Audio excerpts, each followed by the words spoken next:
সব দুশ্চিন্তা আর শঙ্কার অবসান ঘটিয়ে গত রাতে 23 নাবিক সহ দুবাইয়ের আল হামরিয়া বন্দরে ভিড়েছে এমভি আবদুল্লাহ। জলদস্যু মুক্ত হওয়ার 8 দিন পর বাংলাদেশ সময় রাত 9টায় জেটিতে ভিড়ে জাহাজটি। এ সময় উল্লাসে ফেটে পড়েন 23 নাবিক।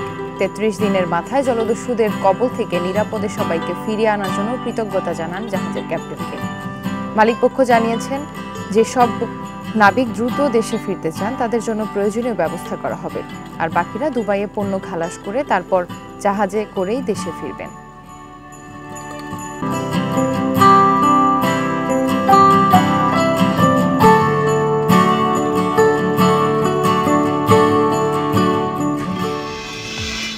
এ নিয়ে প্রতিবেদন থাকছে সংবাদের পরের অংশে। স্বাগত সকাল 9টার বিরোধী ইন্ডিপেন্ডেন্ট সংবাদে। আপনাদের সাথে আছি আমি জান্নাতুল ফেরদৌস সুবা এবং আমি রাকিব আহমেদ। আর এবারে জানিয়ে দিব প্রধান শিরোনাম। সফরের দ্বিতীয় দিনে আজ প্রধানমন্ত্রীর সঙ্গে কাতারের আমির শেখ তামিমের বৈঠক। সই হতে পারে 6টি চুক্তি ও 5টি সমঝোতা স্মারক।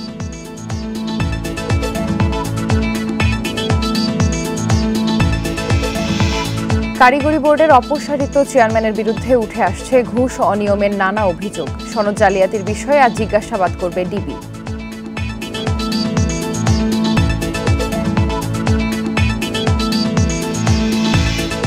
প্রথম ধাপের উপজেলা নির্বাচনে 198 প্রার্থীর মনোনয়ন প্রত্যাহার। চেয়ারম্যান পদে সরে দাঁড়ালেন 95 জন।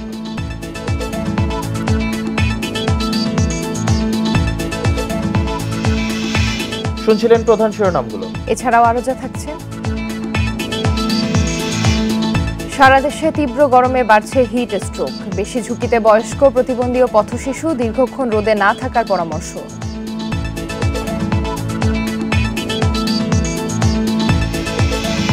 7 অক্টোবরের হামলার জেরে ইসরায়েলের কারাগারে ফিলিস্তিনিদের উপর অকথ্য নির্যাতন। হাড়গোড় ভেঙে অন্তত 13 মৃত্যু।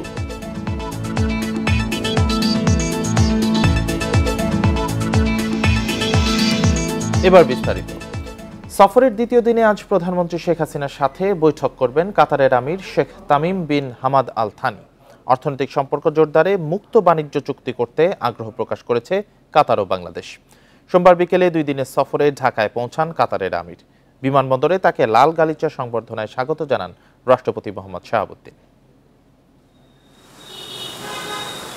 19 বছর পর কাতারের আমিরের বাংলাদেশ সফর, এ নিয়ে রাজধানী জুড়ে ছিল নানা প্রস্তুতি। সোমবার বিকেলে হযরত শাহজালাল আন্তর্জাতিক বিমানবন্দরে কাতারের আমির Sheikh Tamim bin Hamad Al থানিকে স্বাগত জানান রাষ্ট্রপতি মোহাম্মদ শাহাবুদ্দিন। এ সময় তাকে গার্ড অফ অনার দেয় সশস্ত্র বাহিনী।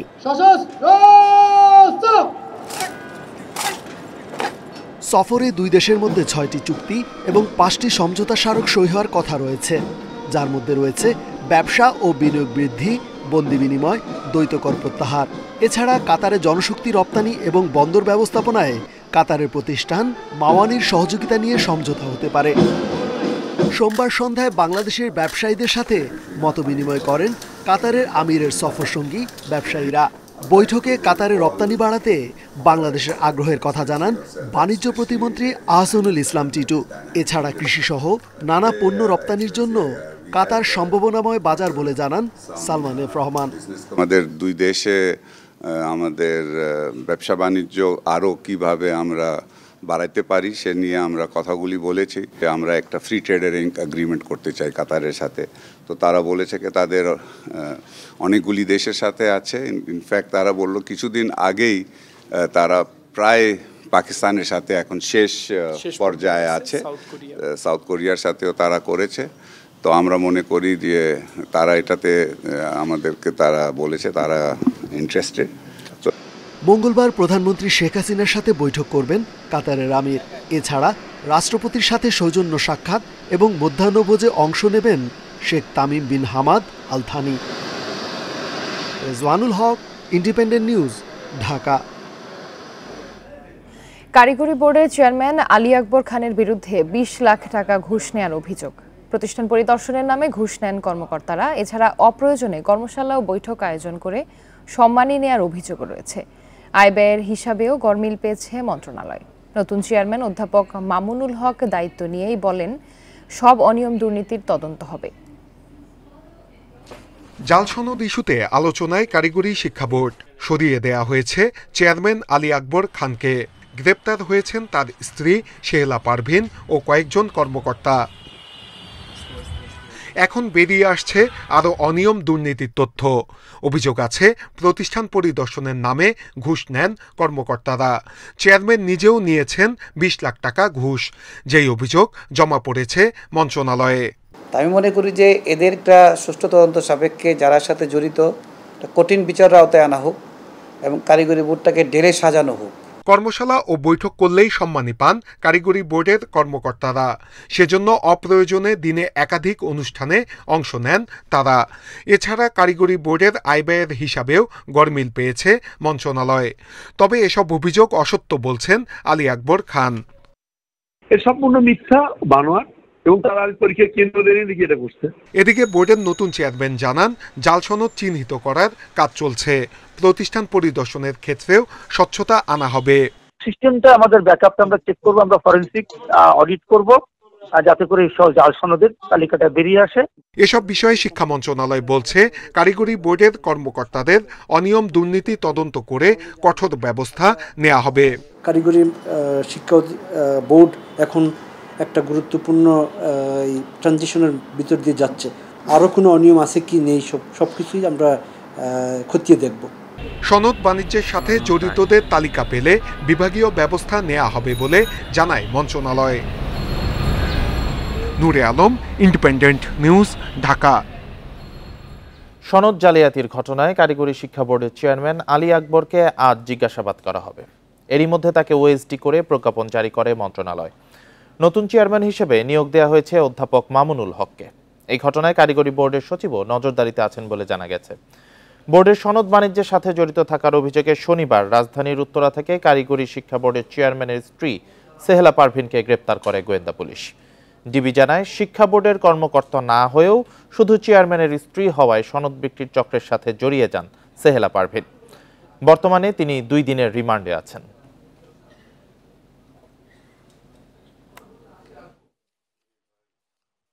যাদের নামে এসেছে তাদেরকে প্রত্যেককে আমরা পর্যায়ক্রমে ডাকবো। আগে আমাদেরকে একটু বোর্ডের যে সাবেক চেয়ারম্যান, যিনি তাকে গতকাল ওএসডি করা হয়েছে, আপনারাই বললেন, এখন তাকে আমরা আগামীকাল ডাকবো। তার সাথে কথা বলার পরে তারপরে আরও যারা আছে, যাদের নাম এসেছে, তাদের আমরা ডাকবো, তাদের সাথে কথা বলবো। উপজেলা নির্বাচনের প্রথম ধাপে মনোনয়নপত্র প্রত্যাহার করেছেন 198 জন প্রার্থী। সোমবার প্রথম ধাপের মনোনয়নপত্র প্রত্যাহারের শেষ দিনে চেয়ারম্যান পদে 95 জন, ভাইস চেয়ারম্যান পদে 79 জন, মহিলা ভাইস চেয়ারম্যান পদে 24 জন প্রত্যাহার করে নেন। ফলে প্রথম ধাপে বৈধ প্রার্থীর সংখ্যা এখন 1588 জন। মঙ্গলবার প্রতীক বরাদ্দ শেষে প্রচারে মাঠে নামবেন প্রার্থীরা। উপজেলা পরিষদ নির্বাচনের প্রথম ধাপে 150 উপজেলায় ভোট গ্রহণ হবে 8ই মে। এই নির্বাচনে অতিরিক্ত জেলা প্রশাসকদের রিটার্নিং কর্মকর্তা ও উপজেলা নির্বাহী কর্মকর্তাদের সহকারী রিটার্নিং কর্মকর্তা হিসেবে নিয়োগ দেওয়া হয়েছে। আর যেখানে ভোটারের সংখ্যা 5 লাখের বেশি, সেখানে একাধিক সহকারী রিটার্নিং কর্মকর্তা থাকবেন। এছাড়া দ্বিতীয় ধাপের তফসিল অনুযায়ী মনোনয়নপত্র দাখিলের শেষ দিন আগামী 28 এপ্রিল আর প্রার্থিতা প্রত্যাহারের শেষ সময় 30 এপ্রিল।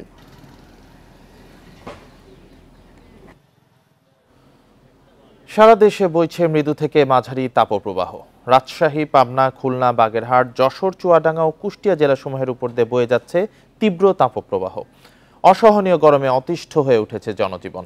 সর্বোচ্চ তাপমাত্রা রেকর্ড করা হয়েছে চুয়াডাঙ্গা, যশোর ও খুলনায় 40.6 ডিগ্রি সেলসিয়াস। সোমবার সন্ধ্যা থেকে পরবর্তী 72 ঘন্টার আবহাওয়া পূর্বাভাসে তথ্য জানানো হয়। এছাড়া ঢাকা, টাঙ্গাইল, মাদারীপুর, ফরিদপুর ও গোপালগঞ্জ এবং রংপুর ও বরিশাল বিভাগের উপর দিয়ে মৃদু থেকে মাঝারি ধরনের তাপপ্রবাহ বয়ে যাচ্ছে। এদিকে সিলেট বিভাগের 2-1 জায়গায় বৃষ্টি বা বজ্রসহ বৃষ্টি হতে পারে, কোথাও কোথাও হতে পারে শিলাবৃষ্টি। এছাড়া সারা দেশে দিনের তাপমাত্রা সামান্য বৃদ্ধি পেতে পারে এবং রাতের তাপমাত্রা প্রায় অপরিবর্তিত থাকতে পারে। সেই সাথে বাতাসে জলীয় বাষ্প বেশি থাকায় গরমে অস্বস্তি বাড়তে পারে। প্রচণ্ড গরমে নানা রোগের পাশাপাশি বাড়ছে হিট স্ট্রোকের সংখ্যা। সম্প্রতি মৃত্যু হয়েছে কয়েকজনের। চিকিৎসকেরা বলছেন, বেশি ঝুঁকিতে বয়স্ক, শারীরিক প্রতিবন্ধী ও পথ শিশুরা।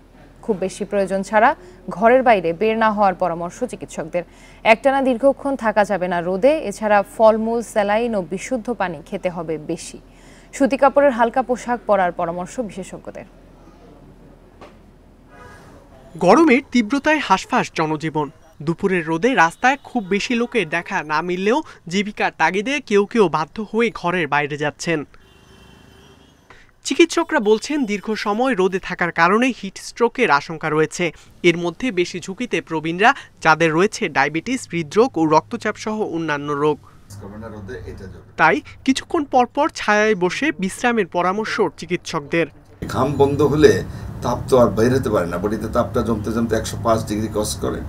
রোগীর দেখা যায় মাথা ঘোরা, মাথা ব্যথা, দুর্বল, ক্লান্তি, টায়ার্ড, বমি বমি ভাব, এক পর্যায়ে রোগী কিন্তু অজ্ঞান হয়ে যায়।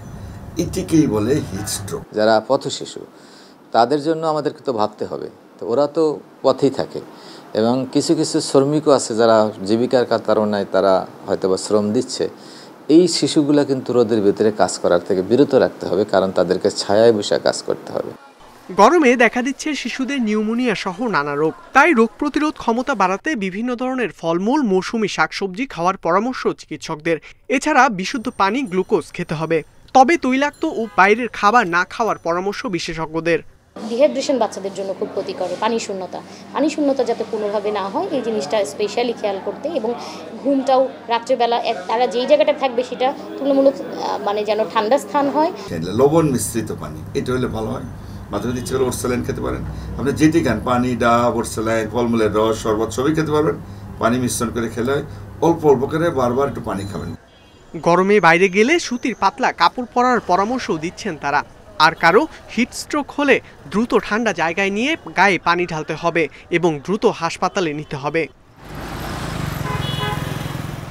ইকরামুল কবির, ইন্ডিপেন্ডেন্ট নিউজ, ঢাকা।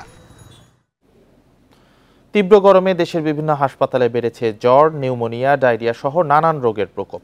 সবচেয়ে বেশি আক্রান্ত হচ্ছে শিশুরা। গরম থেকে সুরক্ষায় শিশুদের দিনের বেলায় ঘরের মধ্যে রাখার পরামর্শ দিচ্ছেন চিকিৎসকরা। তাপপ্রবাহের কারণে বিভিন্ন হাসপাতালে বাড়ছে রোগী। বরিশাল শেরেবাংলা মেডিকেল কলেজ হাসপাতালের শিশু ওয়ার্ডে 46 শয্যার বিপরীতে ভর্তি আছে 2 শতাধিক রোগী। বহির্বিভাগেও বেড়েছে চাপ। স্বাভাবিক সময়ে 200-250 শিশু রোগী চিকিৎসা নিলেও বর্তমানে চিকিৎসা নিচ্ছে 5 শতাধিক। গরমের কারণে ওর মূলত জ্বর হয়ে হাঁপানি উঠে গেছে, নিউমোনিয়া ধরা পড়ছে এবং ব্লাডে ইনফেকশন ধরা পড়ছে, তারপর বুকে কফ জমছে।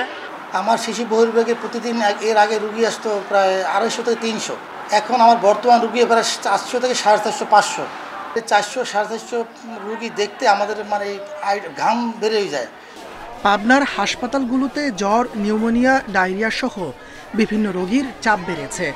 জেনারেল হাসপাতালের শিশু ওয়ার্ডে 40 শয্যার বিপরীতে ভর্তি আছে প্রায় 150 রোগী। ডায়রিয়া হয়েছে 3 দিন হয়েছে, স্যালাইন দিয়েছি, স্যালাইন দিয়ে ডাক্তার দেখাই নেই। কুষ্টিয়া জেনারেল হাসপাতালের শিশু ওয়ার্ডে শয্যার চেয়ে প্রায় 4 গুণ বেশি রোগী ভর্তি আছে। নাটোর সদর হাসপাতালের শিশু ওয়ার্ডেও রোগীদের উপচে পড়া ভিড়। গরমের কারণে আমার বাচ্চার ডায়রিয়া হয়েছে, আজ 4 দিন যাবত ফুলকুবা হাসপাতালে নিয়ে একদিন ভর্তি রাখিছিলাম, পরে ওখান থেকে কুষ্টিয়াতে নিয়ে আসছি। একবার পাতলা পায়খানা হয়েছিল, আমরা রিলিজ করে নিয়ে গেছিলাম, পুনরায় আবার হয়েছে। এই অবস্থায় শিশুদের দিনের বেলায় ঘরের মধ্যে রাখা এবং বাড়িতে তৈরি তরল খাবার বেশি খাওয়ানোর পরামর্শ চিকিৎসকদের। প্রয়োজনে বাইরে দিনের বেলা বের হবে না, বাসায় থাকবে। ঘেমে গেলে বাচ্চার পরিবারের সদস্যরা বারবার গাটা মুছিয়ে দেবে। এসব জেলা ছাড়াও পিরোজপুর, চুয়াডাঙ্গা, যশোর, রাজশাহী, টাঙ্গাইল সহ তীব্র তাপপ্রবাহ বয়ে যাওয়া প্রতিটি জেলার হাসপাতালে গরমজনিত রোগীর সংখ্যা বেড়েছে। তাপস সরকার, ইন্ডিপেন্ডেন্ট নিউজ। আবহাওয়া পরিস্থিতি নিয়ে আরো জানাতে রাজধানীর আগারগাঁওয়ের আবহাওয়া অধিদপ্তর থেকে যোগ দিচ্ছেন সহকর্মী ইকরামুল কবির। ইকরাম, আজকে রাজধানীর আবহাওয়া পরিস্থিতি কেমন, গরম কেমন অনুভূত হচ্ছে, আর এই তীব্র তাপপ্রবাহ থেকে মুক্তি মিলতে পারে কবে, এই বিষয়ে কি বলছে আবহাওয়া অধিদপ্তর?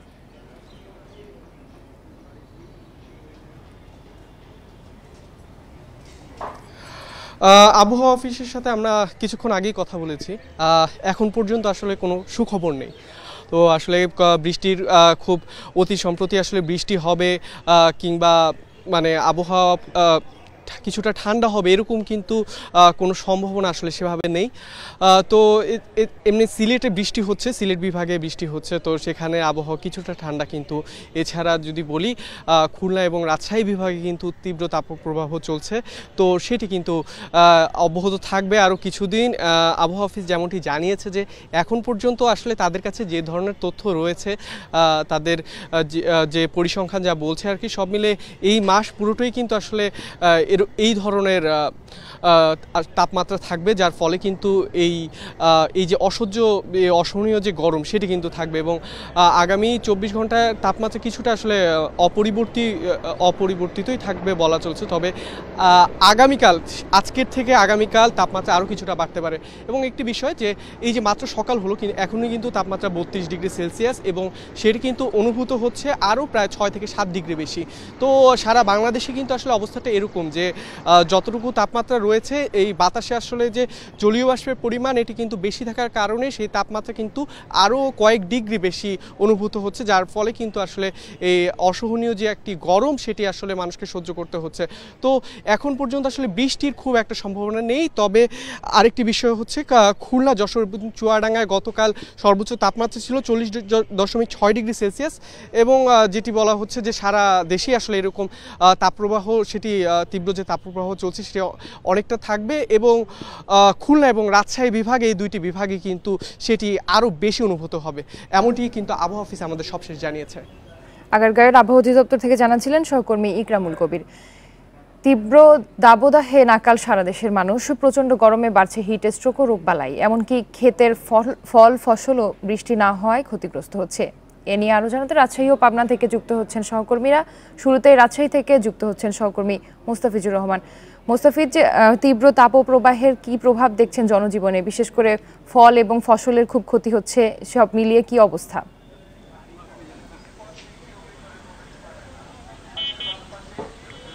দেখুন, গেল এক সপ্তাহ ধরে রাজশাহী অঞ্চলের উপরে মাঝারি থেকে তীব্র তাপদাহ অতিবাহিত হচ্ছে, এবং গত 4 দিন ধরে কিন্তু তীব্র তাপদাহ, মাঝারি থেকে যে তীব্র তাপদাহ সেটি কিন্তু অব্যাহত রয়েছে, এবং গতকালকেও ছিল।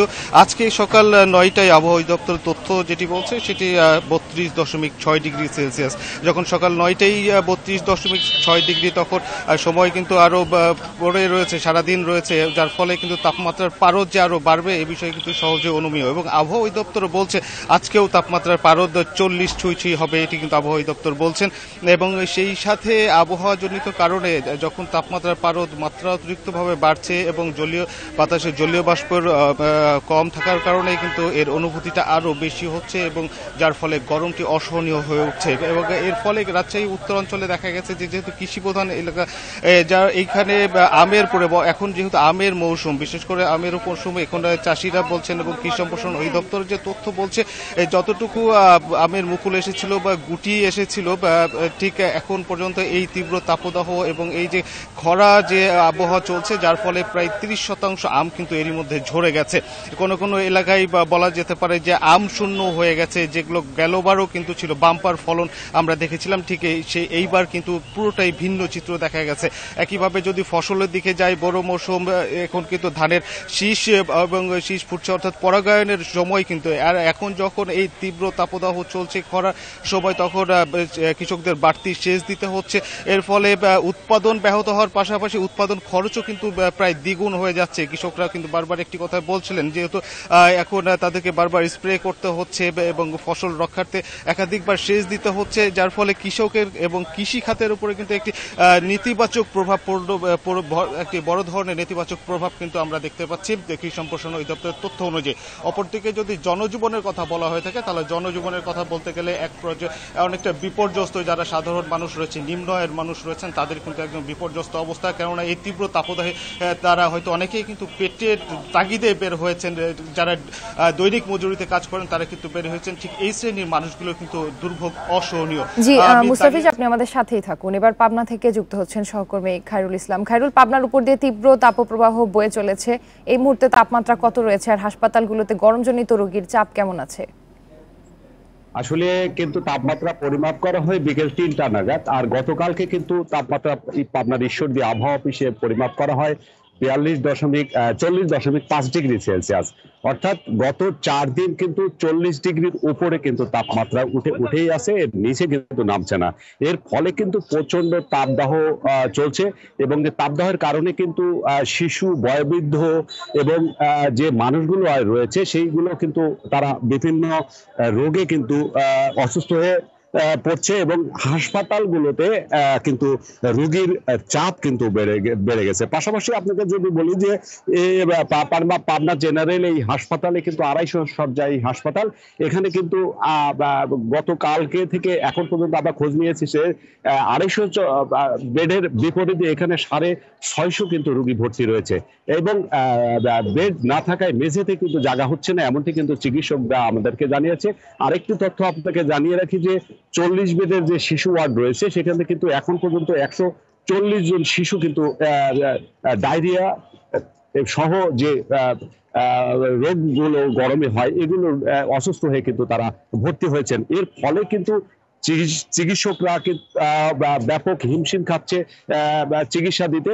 পাশাপাশি আপনাকে বলি যে গত এই বেশ কয়েকদিন যাবত এই পাবনার বৃষ্টি না হওয়ার কারণে কিন্তু বিভিন্ন এলাকায় কিন্তু টিউবওয়েল এবং অগভীর যে নলকূপ গুলো রয়েছে এগুলোর ক্ষেত্রে কিন্তু পানি উঠছে না, যে কারণে কিন্তু সবচেয়ে কষ্টে রয়েছে কিন্তু দিনমজুর থেকে শুরু করে যারা রিক্সা চালক, ভ্যান চালক, এরাও কিন্তু রোদের উত্তাপের কারণে কিন্তু তারা ঘর থেকে বাইর হতে পারছেন না এবং কাজকর্মে তারা যেতে পারছেন না। অনেকেই কিন্তু পেটের তাগিদে তারা বের হচ্ছেন, তারপরেও হিট স্ট্রোকে কিন্তু অনেকেই আক্রান্ত হচ্ছেন। চিকিৎসকরা বলছেন যে এই প্রচন্ড তাপদাহের কারণে ঘর থেকে বের হতে তারা নিষেধ করলেও তারা কিন্তু পেটের তাগিদে বের হয়ে। আপনাকে জানিয়ে রাখি যে গত 2 দিন আগেও কিন্তু পাবনায় 2 দিনে কিন্তু হিট স্ট্রোকে 2 জনের মৃত্যুর কিন্তু খবর আমাদের কাছে রয়েছে। পাশাপাশি এই হিট স্ট্রোকের ফলে কিন্তু আমি এই কিছুক্ষণ আগে হাসপাতালের ভিতর থেকে ঘুরে আসলাম, এখানে কিন্তু বেশ কয়েকজন হিট স্ট্রোকে আক্রান্ত হয়ে ভর্তি হয়েছেন। সব মিলিয়ে প্রচন্ড অনেকে হিট স্ট্রোকে আক্রান্ত হচ্ছেন। রাজশাহী এবং পাবনা থেকে জানাচ্ছিলেন আমাদের সহকর্মীরা। প্রচণ্ড দাবদাহে নষ্ট হচ্ছে মৌসুমী ফল ও মাঠের ফসল। দীর্ঘ খরা ও নিয়মিত সেচের অভাবে ব্যাহত হতে পারে উৎপাদন, ফসল হারাতে পারে পুষ্টিগুণ, এমন শঙ্কা কৃষি বিজ্ঞানীদের। কৃষকরা বলছেন প্রচণ্ড রোদ ও গরমে শুকিয়ে যাচ্ছে গাছ, ঝরে পড়ছে ফল। তীব্র তাপপ্রবাহ আর ভ্যাপসা গরমে অতিষ্ঠ জনজীবন, সেই প্রভাব মৌসুমী ফল ও মাঠের ফসলেও। 2 বিঘা জমিতে টমেটো চাষ করেছেন কেরানীগঞ্জের সুমন মিয়া। উৎপাদন লক্ষ্য 2 টন হলেও এখন পর্যন্ত সংগ্রহ 1 টনের কিছু বেশি, ফলে লোকসান গুনতে হচ্ছে তাকে। তিনি জানান তীব্র গরমে সময়ের আগেই মরে যাচ্ছে গাছ, খরচ ওঠা নিয়েই সংশয়ে তিনি। তাপমাত্রাটা একটু কম থাকতো তাহলে আমাদের ফলনটা একটু ভালো হইতো, গাছটা লং টাইম থাকতো, ফলটা একটু ভালো হইতো। এই তাপের কারণে আমাদের এই গাছগুলো তাড়াতাড়ি মারা গেছে। নিয়মিত সেচ দিয়েও ফল ঝরা রোধ করা সম্ভব হচ্ছে না বলে জানান চাষিরা। গাছের গুঁড়িতে পানি দেওয়া এবং গাছের উপরে পানি দেওয়ার পরও রাখা যাচ্ছে না। কৃষি বিজ্ঞানীরা বলছেন তীব্র তাপে ঠিকমতো পরাগায়ন হচ্ছে না, ফলের বেড়ে ওঠা ব্যাহত হচ্ছে, অপরিপক্ক অবস্থায় ঝরে পড়ার আশঙ্কা তৈরি হচ্ছে। এত তাপমাত্রা যদি থাকে তাহলে আমরা স্বাভাবিক ফল হয়তো বা আমরা পাবো না। আবহাওয়াগত পরিবর্তনের জন্য এবার টোটাল ফলের উপরই একটা বিরূপ প্রভাব পড়বে। ধানে চিটা ধরার শঙ্কা জানিয়ে কৃষিবিদরা বলছেন পর্যাপ্ত সেচ সরবরাহ করা না গেলে ফসলের উৎপাদন অর্ধেকে নেমে আসতে পারে, দেখা দিতে পারে মানহীন ফসলের, যা মানবদেহে পুষ্টি সরবরাহে ব্যর্থ হবে।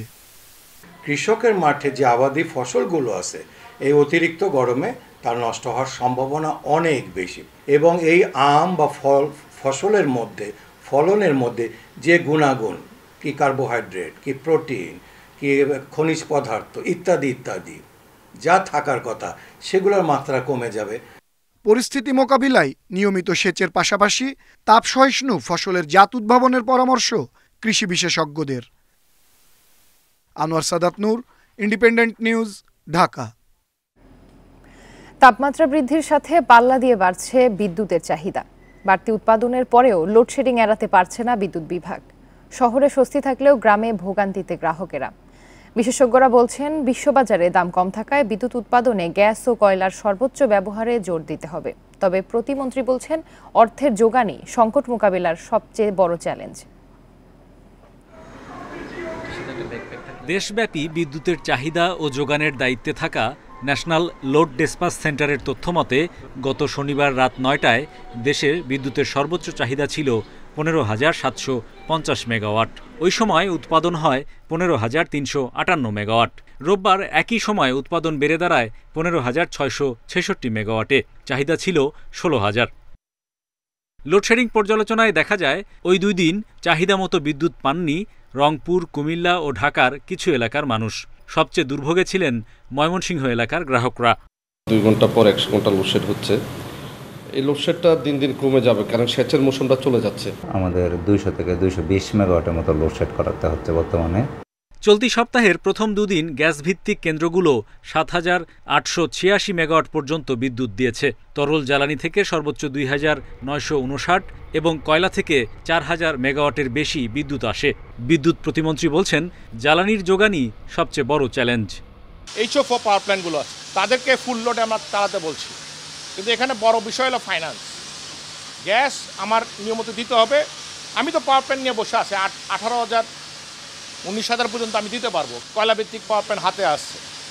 আমার মেইন সমস্যা হলো যে পাওয়ার প্ল্যান্টগুলি চালু রাখা, তাদের ফাইন্যান্স সাপোর্ট দেওয়া, সেটাই হলো আমার মেইন চ্যালেঞ্জ। গত ১২ দিনে বেসরকারি খাতের তরল জ্বালানির বিদ্যুৎ কেন্দ্রগুলোর উৎপাদন দ্বিগুণ করা হয়েছে। বিশেষজ্ঞরা বলছেন, এসব কেন্দ্রের উৎপাদন খরচ বেশি, তাই বেশি ব্যবহারে গ্রাহকের ওপর দাম বৃদ্ধির চাপও বাড়বে।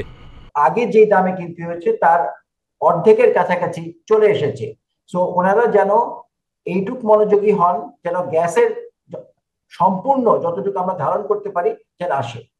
একইভাবে কয়লার দামও কম, সম্পূর্ণ আমাদের যতগুলা পাওয়ার প্ল্যান্ট আছে কয়লা ভিত্তিক, এগুলোর জন্য সম্পূর্ণ কমপ্লিটলি ফুল ক্যাপাসিটি চালাতে পারি। সঞ্চালন লাইনের দুর্বলতাও লোডশেডিং এর জন্য দায়ী বলে মত বিশ্লেষকদের। Hari Saha, independent news, Dhaka. দেশের ইতিহাসে সর্বোচ্চ বিদ্যুৎ উৎপাদনের রেকর্ড হয়েছে সোমবার রাত ৯টায়। এ সময় ১৬,২৩৩ মেগাওয়াট বিদ্যুৎ উৎপাদন হয়েছে। বিদ্যুৎ ও জ্বালানি মন্ত্রণালয় সংবাদ বিজ্ঞপ্তিতে এ তথ্য দিয়েছে। এর আগে সর্বোচ্চ বিদ্যুৎ উৎপাদনের রেকর্ড ছিল রোববার ১৫,৬৬৬ মেগাওয়াট। এর মধ্যে আদানি সহ ভারত থেকে আমদানি হয়েছে ২,৩০০ মেগাওয়াটের বেশি। বিদ্যুৎ বিভাগ জানায়, বর্তমানে দেশব্যাপী চলছে তীব্র তাপপ্রবাহ, তাই জনজীবনে স্বস্তি দিতে নিরবচ্ছিন্ন বিদ্যুৎ উৎপাদনে জোর দেওয়া হয়েছে। বর্তমানে শিল্পে ব্যবহৃত ক্যাপটিভ সহ বিদ্যুৎ উৎপাদনের সক্ষমতা ৩০,০০০ মেগাওয়াটের বেশি। তবে জ্বালানি আমদানির সীমাবদ্ধতায় চাহিদা মতো বিদ্যুৎ উৎপাদন ব্যাহত হয়।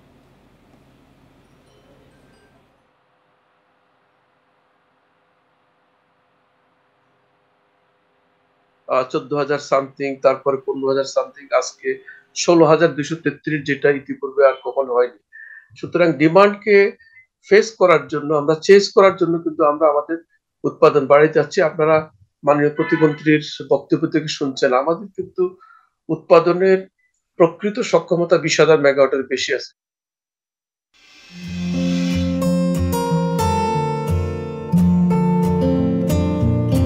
ধান নয়, বাঁশের ফুলের বীজ থেকে তৈরি হচ্ছে চাল, তা দিয়ে রান্না হচ্ছে ভাত, পায়েস। দিনাজপুরের ফুলবাড়ির লালদিঘি গ্রামের বেড়া বাঁশঝাড়ে প্রায় 40 বছর পর ফুল এসেছে। সেসব ফুলে ধানের মতো বীজ থাকে। সেই চাল থেকে আটা তৈরি করে বানানো হচ্ছে রুটি। অনেক পুরনো এই বিষয়টি নতুন করে সামনে আসায় এলাকায় দেখা দিয়েছে চাঞ্চল্য, এসেছে উৎসবের আমেজ।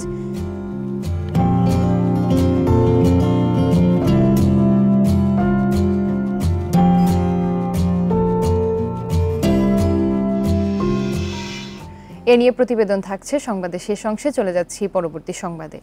দুবাইয়ের আল হামরিয়া বন্দরের জেটিতে ভিড়েছে জলদস্যু মুক্ত জাহাজ MV আব্দুল্লাহ। বাংলাদেশ সময় রাত 9টায় জেটিতে ভিড়ে জাহাজটি। এ সময় উল্লাসে ফেটে পড়েন নাবিকেরা। নিরাপদে ফিরিয়ে আনার জন্য কৃতজ্ঞতা জানান জাহাজের ক্যাপ্টেন। এর আগে সংযুক্ত আরব আমিরাতে সোমবার সংবাদ সম্মেলনে মালিকপক্ষ জানান যে নাবিকেরা দ্রুত দেশে ফিরতে চাইবেন, তাদের জন্য ভিসা ইস্যু করা হবে। জলদস্যু মুক্ত হওয়ার 8 দিন পর সোমবার রাতে দুবাইয়ের আল হামরিয়া বন্দরের জেটিতে পৌঁছায় বাংলাদেশি জাহাজ MV আব্দুল্লাহ। রোববার বহিনঙ্গরে পৌঁছায় জাহাজটি জেটিতে ভেড়ার পর উল্লাসে ফেটে পড়েন 23 নাবিক। 33 দিনের মাথায় জলদস্যুদের কবল থেকে নিরাপদে ফিরিয়ে আনার জন্য কৃতজ্ঞতা জানান জাহাজের ক্যাপ্টেন। তো এখন অক্ষতভাবে আমাদের ডেস্টিনেশন সাবজায় পড়ে আসছে, তো আমি সবার কাছে দেশবাসী এবং বহির্বিশ্বের যারা আমাদের জন্য দিনরাত দোয়া করেছেন এবং আমাদের মালিক পক্ষ সরকার পক্ষ চেষ্টা করে আমাদেরকে অতি অল্প সময়ে আমাদেরকে মুক্ত করে এনেছে। এর আগে সংযুক্ত আরব আমিরাতের আজমানে সংবাদ সম্মেলন করেন জাহাজ মালিক পক্ষ ও বাংলাদেশ কনসুলেট কর্মকর্তারা। আশ্বাস দেন কেউ এখনই দেশে ফিরতে চাইলে ব্যবস্থা করা হবে। তাদেরকে গিয়ে আজকে ওয়েলকাম করবো, এমবাসির আমাদের সবাই আছেন, ওনারা গিয়েও তাদেরকে ওয়েলকাম করবো, একটা ঢকলের মধ্যে দিয়ে তারা গেছেন। এর পরবর্তীতে তারপর আমাদের যে অফিসিয়াল কাজকর্মগুলো আছে তারা মূলত একটা জাহাজ যখন পোর্টে আসে তখন অনেকগুলোই ফর্মালিটিস থাকে, তারা আজকের দিন পুরোটাই চলে যাবে এসব করতে। রাষ্ট্রদূত জানান জাহাজে বহন করা 55,000 টন কয়লাও সুরক্ষিত রয়েছে। দুবাই বন্দরে এগুলো খালাস করে অন্য মাল নিয়ে জাহাজটি দেশে ফিরবে। জাহাজটি অক্ষত অবস্থায়, কোনো রকমের ড্যামেজ ছাড়া, এবং নাবিকরা সবাই কিন্তু, এবং ওখানে যে কার্গো রয়েছে যে কয়লা, তার কোনো ক্ষতি সাধন হয়নি এবং সম্পূর্ণ সুরক্ষিত অবস্থায়।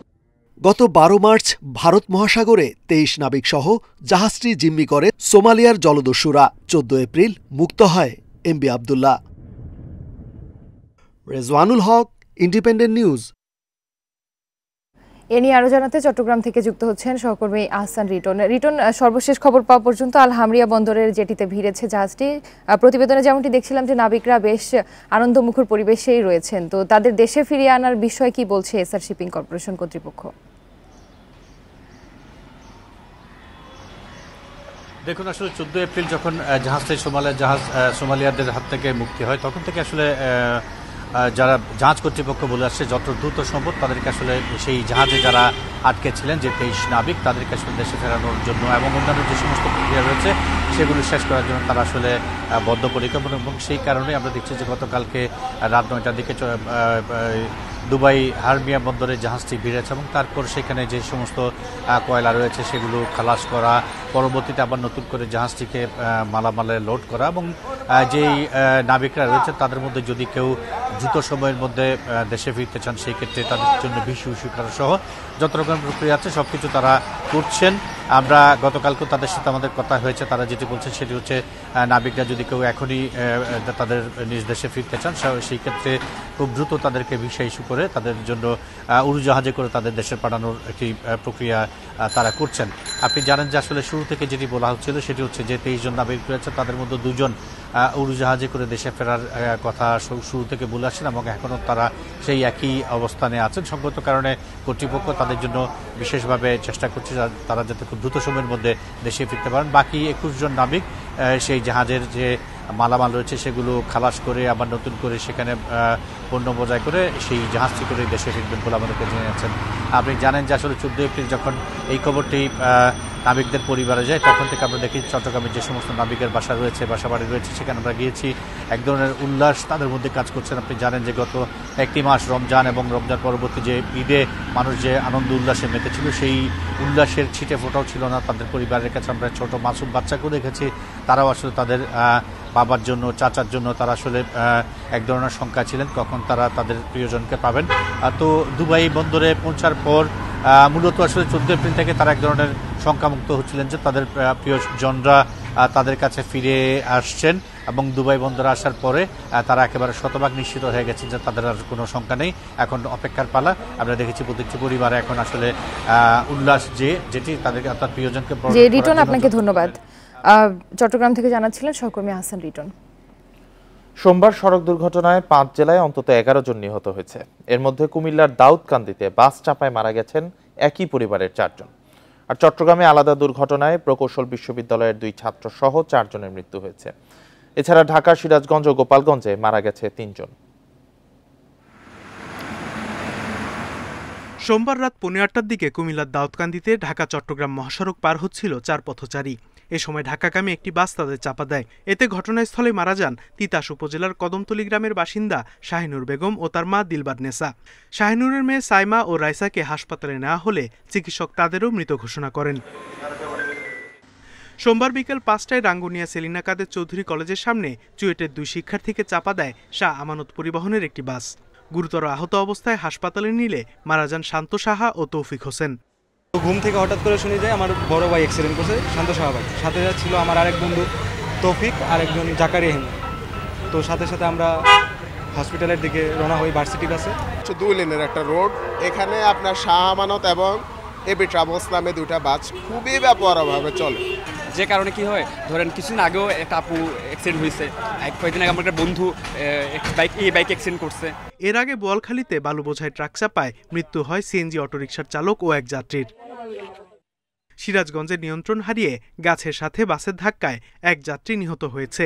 গোপালগঞ্জে নসিমন উল্টে মারা গেছেন এক চালক। Sadequr Rahman Siddiqui, independent news. এদিকে চট্টগ্রামের রাঙ্গুনিয়ায় মোটরসাইকেল বাস সংঘর্ষে 2 শিক্ষার্থী নিহতের ঘটনায় উত্তপ্ত চুয়েট ক্যাম্পাস। রাতে উত্তেজিত শিক্ষার্থীরা চুয়েটের প্রধান গেটের সামনে একটি বাসে আগুন ধরিয়ে দেয়। পরে ফায়ার সার্ভিসের কর্মীরা এসে আগুন নিয়ন্ত্রণে আনে। এদিকে দুর্ঘটনায় জড়িত বাসের চালক ও সহকারীর বিরুদ্ধে মামলা হয়েছে। সোমবার রাতে বিশ্ববিদ্যালয় প্রশাসন শাহ আমানত থানায় মামলা দায়ের করে। সোমবার বিকেলে রাঙ্গুনিয়া সেলিনা কাদের চৌধুরী কলেজের সামনে চুয়েটের 2 শিক্ষার্থীকে চাপা দেয় শাহ আমানত পরিবহনের একটি বাস। গুরুতর অবস্থায় হাসপাতালে নিলে মারা যান শান্ত সাহা ও তৌফিক হোসেন।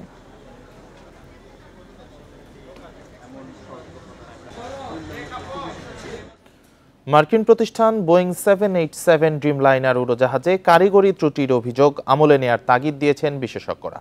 তারা বলছেন সংশ্লিষ্ট আন্তর্জাতিক সংস্থাগুলো বিষয়টি খতিয়ে দেখবে। তার আগে পর্যন্ত বাংলাদেশ বিমানের কিছুই করার নেই।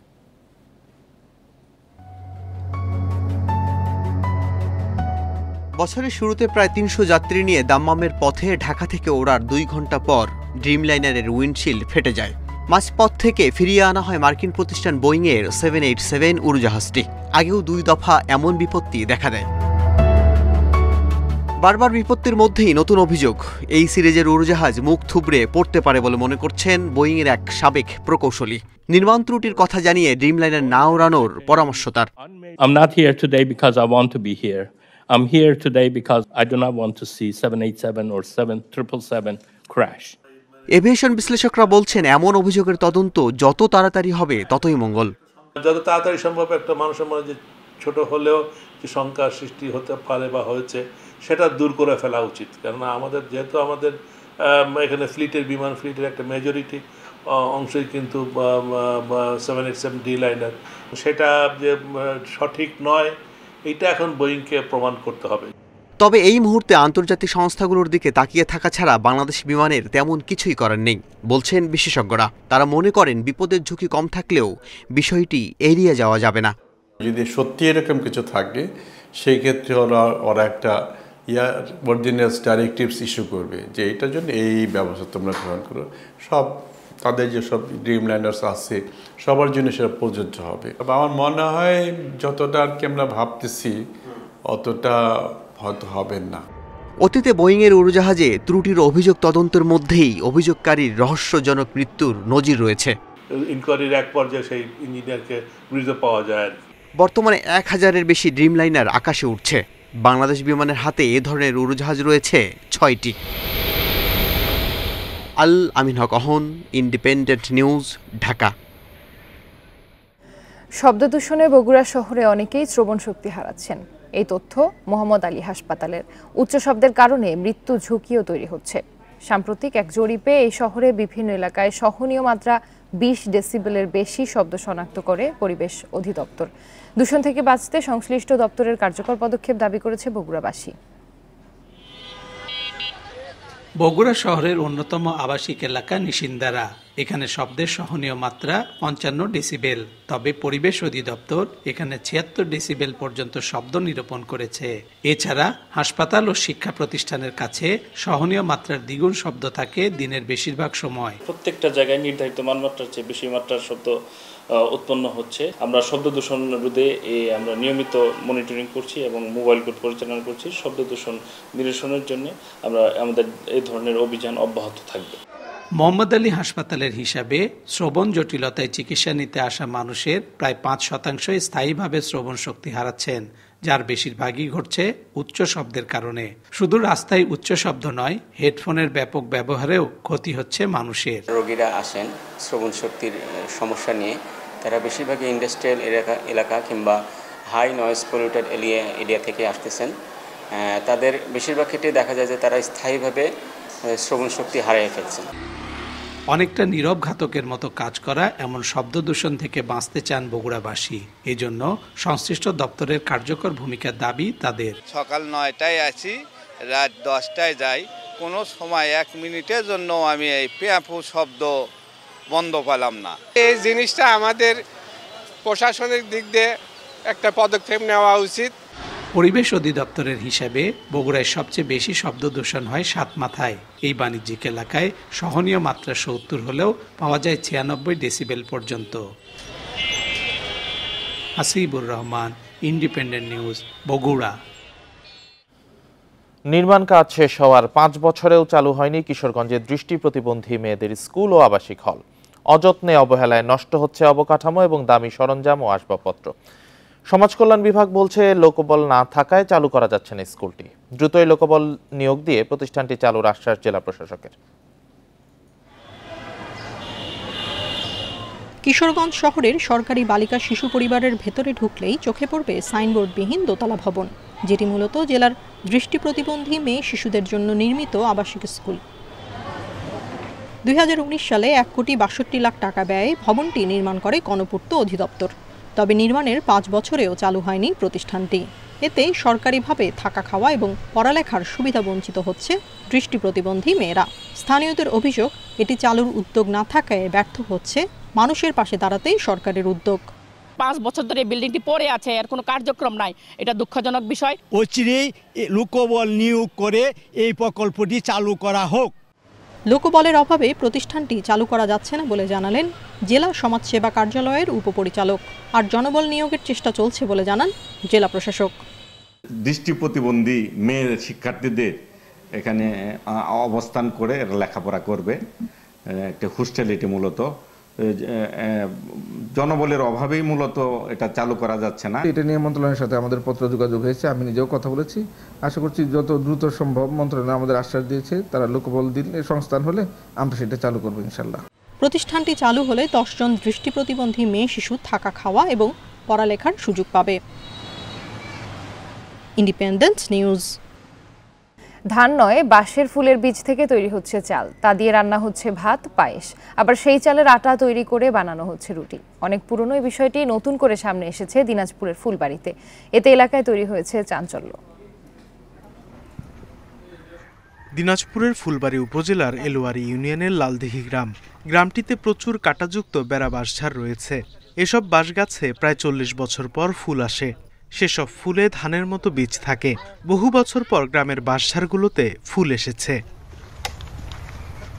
গ্রামের আদিবাসীরা পুরনো ঐতিহ্য অনুযায়ী সেই বীজ সংগ্রহ করে বিভিন্ন প্রক্রিয়ায় চালের মতো এক ধরনের দানা বের করছেন। তা দিয়ে রান্না করছেন ভাত, পায়েস। আবার সেই বীজের আটায় তৈরি হচ্ছে রুটিও। দাদা বাপ দাদা 14 গোষ্ঠীতে বলে এলাম, মাত্র বলে 3 বার হয়েছে। এই দে কুটো বানা করে ভাত রাঁধেও খায়, রুটি বানিয়েও খায়। বাঁশের বীজকে মুখরোচক খাবার হিসেবে ব্যবহারে এলাকাতে আলোড়ন তৈরি হয়েছে। আমন ধান, ইরি ধানের যে চালটা আসে তার চেয়ে একটু কম আসে চাউল ওজনে। তো 1.5 মণ ধানে 1 মণ চাউলে আলো ধানে ইরি ধানের, আর বাঁশের ধানে কিন্তু ওই 1 মণ নয় বা বোধহয় 37-38 কেজি চাউল আসে। ফুল থেকে যেটা হচ্ছে সেটা মনে করেন যে এর আগেও হয় আর কি, আমি শুনছি। তো এটা নালি গ্রামে হয়তো আদিবাসী পাড়ায় আর হয়তো এর আগেও বের করছে, এখনো হয়তো বের করতেছে। বাঁশের বীজ থেকে তৈরি খাবার ঔষধি গুণ সম্পন্ন বলে জানিয়েছেন কৃষি কর্মকর্তারা। এটার একটু মেডিসিনাল বা ঔষধি গুণাগুণ রয়েছে, তবে সব ধরনের প্রজাতির বাঁশের ক্ষেত্রে এটা নেই, এটা কিছু স্পেসিফিক প্রজাতির ক্ষেত্রে রয়েছে।